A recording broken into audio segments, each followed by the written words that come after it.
Serial Experiments Lain knocked my whole life upside down when I watched the first episode in 2019.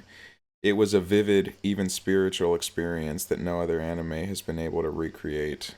The show is, roughly speaking, about a 14-year-old girl who discovers the internet in 1998 and becomes utterly engrossed by it until it becomes not just a proxy for, but a substitute for her life in the real world. Within minutes of the first episode, I felt in all my 13-year-old angst that I could relate to her more than any other fictional character.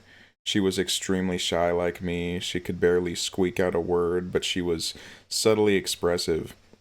You can tell everything you need to know about her in a given moment by reading her eyes alone.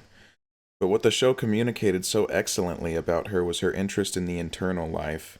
She's not concerned by the events of her external world. She's hardly a participant in them. Her neighborhood in the morning is so blindingly bright that we can hardly tell anything about it besides its status as a neighborhood. It's not familiar or cozy. It lacks any sentimental qualities.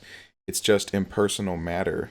And so much of Lane's world is like this, more noise than signal. She stands outside the scope of worldly concerns, only a passive observer until she finds herself moved to action in the internal world.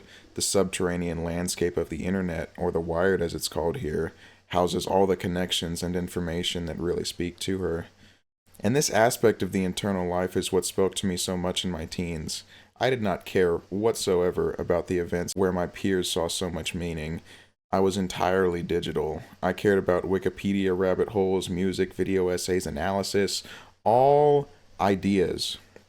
It was the world of ideas that was so much richer and powerful than the world of events could possibly be, and the internet was the nexus for this adventure into the thoughts of others.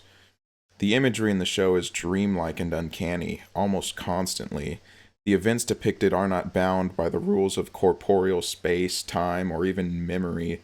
This is a big part of what makes it so confusing to new viewers. The guardrails of physical space are not here to protect the mind from plunging into its abyss. But this abyss doesn't subvert the physical world, it guides it.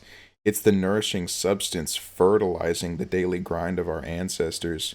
And the promise that this subterranean world could be explored, felt, but never mapped has fascinated me endlessly for years.